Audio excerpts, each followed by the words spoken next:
Abhinav Sawant Sanjay Daud the child. Sorry Abhinav Sawant Sanjay Daud the child. Nadaaniyan film में इब्राहिम अली खान की voice heavily dub की गई थी। पहले सबको लगा कि शायद उनकी हिंदी इतनी प्रॉपर नहीं है, इसलिए पूरी आवाज बदल दी।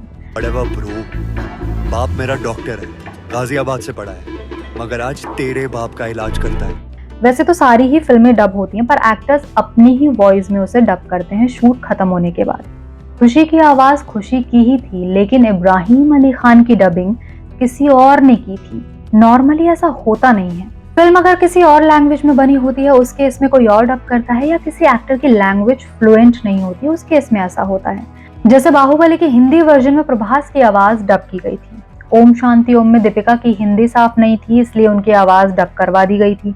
उनका साउथ इंडियन एक्सेंट आ रहा था जब वो डायलॉग बोलती थी, इसलिए फराह खान ने दीपिका की आवाज किसी और से डब करवा दी। लेकिन इब्राहिम अली खान के साथ दोनों में से कोई भी केस नहीं है। वो हिंदी फिल्म एक्टर हैं और उनके घर में सब अच्छी हिंदी बोलते हैं। उनकी मदर अमृता सिंह, बहन सारा अली खान, इन दोनों के साथ ही वो मोस्टली रही हैं अपने ग्रोइंग पीरियड में, तो हिंदी में उनकी पकड़ तो सही ही होगी। आपने नोटिस किया होगा कि नादानिया के प्रमोशन इंटरव्यूज नहीं हुए। इब्राहिम ने कोई इंटरव्यू नहीं दिया।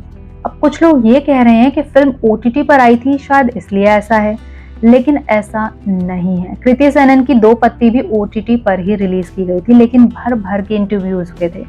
बहुत प्रमोशन किया गया था फिल्म का, लेकिन नादानिया फिल्म के साथ ऐसा नहीं था। इब्राहिम अली खान को लेकर सोशल मीडिया पर खूब स्पेक्यूलेशन चल रही थी, उनकी डब वॉइस और इंटरव्यूज ना दिए जाने को लेकर। तो अब रिसेंटली इब्राहिम ने खुद ही रिवील कर दिया है कि क्यों वो इंटरव्यूज नहीं करते, क्यों उनकी वॉइस किसी और ने नादानिया फिल्म में डब की। उनकी हिंदी या इंट्रोवर्ट होना रीजन बिल्कुल भी नहीं है। ट्रस्ट में, जो रीजन इब्राहिम अली खान ने बताया है वो काफी बड़ा रीजन है, और उसके बाद भी उन्होंने एक एक्टर बनना चूज किया। हिम्मत की दाद दें या इसे उनकी नादानियां ही कहें, वो रीजन क्या है सब कुछ आपको बताएंगे, लेकिन उससे पहले चैनल को जल्दी से सब्सक्राइब कर लीजिए राइट नाउ। तो इब्राहिम अली खान ने अपने एक रीसेंट इंटरव्यू में बताया, Soon after I was born, I had very bad jaundice and that went straight to my brainstem. I went on to lose quite a bit of my hearing and that impacted my speech. My speech is something that I have had to work hard on since I was a child, with coaches and therapists. It's not perfect, I'm still working really hard on it. Ibrahim born होने के बाद बीमार पड़ गए थे, जिसकी वजह से उनकी हियरिंग और स्पीच दोनों ही इम्पैक्ट हुई, और इलाज भी बहुत हुआ, लेकिन फिर भी उनके शब्दों में क्लैरिटी नहीं आई, इसलिए उनके स्टेटमेंट साफ सुनाई नहीं देते हैं। इब्राहिम के साथ जो हुआ इसमें उनकी कोई गलती नहीं है, और ना लोगों को उन्हें उनके स्पीच के लिए ट्रोल करना चाहिए। इस बात का ट्रॉमा उनके पास खुद ही बहुत होगा। अकेले लो, नहीं एक सेकंड मेरे को जगह दो भाई। कैसी लगी मूवी? 1 मिनट अरे हिडोल वहाँ पे खड़ी है। अरे आप बताओ ना, आपको कैसी लगी भाई मूवी? इतने आगे तो मत दो यार। चलो इंटरनेट पर पब्लिकली लोग मीम्स पोस्ट कर रहे हैं जिसमें इब्राहिम को तोतला कहा जा रहा है, which is so wrong. But there is a but in this situation. अगर आपको हियरिंग एंड स्पीच इश्यूज हैं, थोड़ा हो या ज्यादा हो, और आप वो ओवरकम नहीं कर पाए हैं ट्रीटमेंट से भी all these years, and it's fine. सबकी लाइफ के अपने अपने स्ट्रगल्स होते हैं। बस एक सवाल है, आपने एक्टर बनना चूज किया क्यों? I'm not being insensitive here. What I'm trying to say is, आप डायरेक्टर बनना चूज कर सकते थे, राइटर, प्रोडक्शन कंपनी स्टार्ट कर सकते थे अगर आपको बॉलीवुड में ही काम करना था, तो एक्टर ही क्यों? सोशल मीडिया के टाइम पर जब लोग हर चीज को इतना ट्रोल करते हैं, और आपने फर्स्ट हैंड एक्सपीरियंस किया हुआ है अपनी सिस्टर सारा अली खान के केस में, ट्रोलिंग कल्चर कितना हार्श है, you know this. On top of that, आपको एक्टिंग भी नहीं आती। अगर आप अच्छे एक्टर होते, उस केस में भी सोचा जा सकता था कि हर फिल्म में डबिंग करा ली जाएगी, at least he can act well, but no. ये कैसे जिद है? बस आप अच्छे दिखते हो इसलिए आपको एक्टर बनना है? ये क्या लॉजिक है? अगर हम ऋतिक रोशन का केस देखें, उनको भी स्पीच प्रॉब्लम था, वो एक सेंटेंस पे बिना स्टैमर किए नहीं बोल पाते थे। फिल्म्स के डायलॉग्स को रिपीट करते, and with heavy reading and meditation came over this hurdle. Recounting his childhood days, Hrithik says, I don't think it's a secret that I suffered with a speech problem, and it took me a long time. It's been a hardest kind of struggle for someone who wants to be an actor, but I got the help at the right time, and Hrithik Roshan के father Rakesh Roshan ने एक बार बताया था कि एक बार ऋतिक एक speech prepare कर रहे थे और रिहर्स कर रहे थे अपने बाथरूम में बार बार, और उनसे एक लाइन भी बिना स्टटर किए नहीं बोला जा रहा था। उनकी हालत पर एज फादर उन्हें बहुत हेल्पलेस लगता था। ऋतिक रोशन के केस में वो एक अच्छे एक्टर हैं, डांस में कितने अच्छे हैं बताने की नीड ही नहीं है, और अपने लॉन्च से पहले उन्होंने अपने इशू पर काम किया और उन्हें एक्टर ही बनना था। And he was Indeed very talented, complete package, looks, acting, dancing, aura.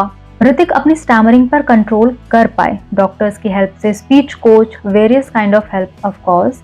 अगर वो ओवरकम नहीं कर पाते तो वो एक्टर भी नहीं बन पाते। इब्राहिम इस मामले में थोड़े अनलकी हो गए क्योंकि उनकी स्पीच बहुत से ट्रीटमेंट के बाद भी बेहतर नहीं हुई। शायद उनकी कंडीशन ज्यादा सीरियस होगी। No one deserves that, seriously. अब ऋतिक और इब्राहिम के केस में टैलेंट का भी बहुत बड़ा डिफरेंस है। इब्राहिम को ना एक्टिंग आती है, ना वो अच्छे डांसर हैं, और स्पीच इश्यूज भी हैं उनको, जिसकी वजह से उन्हें हर एक फिल्म किसी और से डब करानी होगी हर एक टाइम। ऋतिक अगर इंडस्ट्री में नहीं आते तो वाकई एक बड़ा लॉस था, पर इब्राहिम नहीं आते तो कुछ बिगड़ता नहीं। उन्हें डायरेक्शन या प्रोडक्शन चूज करना चाहिए था। That's what I think.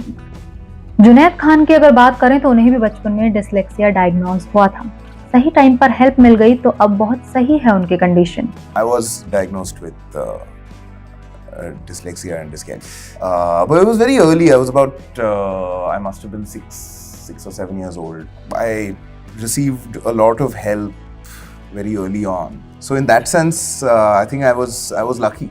Junaid Khan के इंटरव्यूज भी अगर आप देखेंगे तो आपको लगेगा कि वो इतने अलर्ट नहीं हैं जैसे बाकी एक्टर्स हैं। उन्हें प्रोसेस करने में टाइम लगता है, चाहे नया एनवायरनमेंट हो या कोई सवाल हो, लेकिन उनकी कंडीशन उनके क्राफ्ट पर इतना हावी नहीं है जैसे कि इब्राहिम के केस में है। और जहां तक बात रही एक्टिंग की, जिसने भी उनकी महाराज फिल्म देखी होगी समझ गया होगा इमेंस पोटेंशियल ना भी हो, थोड़ा पोटेंशियल तो है उनमें। अगर अच्छी स्क्रिप्ट मिलेगी तो एक्ट कर सकते हैं जुनैद ठीक ठाक सा।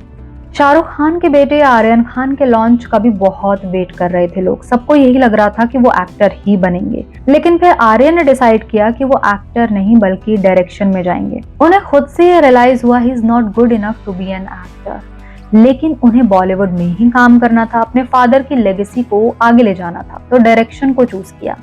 जबकि बड़े बड़े बैनर्स बैठे हुए थे आर्यन खान को लॉन्च करने के लिए। कुछ साल पहले शाहरुख खान से पूछा गया था कि आर्यन कब एज एन एक्टर डेब्यू कर रहे हैं, तब उन्होंने कहा था कि आर्यन एक्टर नहीं बनना चाहते। आर्यन को लगता है कि उन्हें हमेशा मुझसे कंपेयर किया जाएगा। वो बुरी एक्टिंग करे तो कहेंगे पिता का नाम डुबो दिया, अच्छी करेंगे तो कहेंगे ये तो होना ही था, शाहरुख खान का बेटा जो है। आर्यन को कभी क्रेडिट नहीं मिलेगा। अब Aryan as a director debut कर रहे हैं, एक बॉलीवुड सीरीज को डायरेक्ट कर रहे हैं जो 2025 के एंड में नेटफ्लिक्स पर रिलीज होने वाली है। इस सीरीज की अनाउंसमेंट भी हो गई है। वहीं आमिर खान की बेटी आयरा खान अभी भी फिगर आउट कर रही हैं कि वो करना क्या चाहती हैं, and she is literally in her late 20s। Actress नहीं बनना है इसके लिए वो श्योर है। उन्होंने कभी एक ट्राई देने की भी कोशिश नहीं की कि एक फिल्म करके देख लेती हूँ, जबकि आमिर खान का खुद का प्रोडक्शन हाउस है। कितने लोगों को आमिर ने बॉलीवुड में लॉन्च किया है। आयरा खान को बॉलीवुड में कोई भी लॉन्च कर सकता था, इतने कॉन्टैक्ट्स तो थे उनके पास, but she chose not to be an actress क्योंकि उन्हें पता है कि वो एक्ट नहीं कर सकती। वहीं इब्राहिम अली खान ने खुद से चूज किया एक्टर बनना, बिना एक्टिंग टैलेंट के, विद स्पीच इश्यूज। चाहते तो किसी और एरिया में काम कर सकते थे, जैसे डायरेक्टर बनना, प्रोडक्शन में काम करना, लेकिन नहीं, आखिर एक्टर ही क्यों बनना है इन लोगों को? ये बात एकदम समझ नहीं आती, सोच के परे है। आप इब्राहिम अली खान को लेकर क्या सोचते हैं कमेंट सेक्शन में जरूर बताएं, और वीडियो अगर पसंद आया हो तो लाइक, शेयर और चैनल को सब्सक्राइब करना एकदम नहीं भूलिएगा।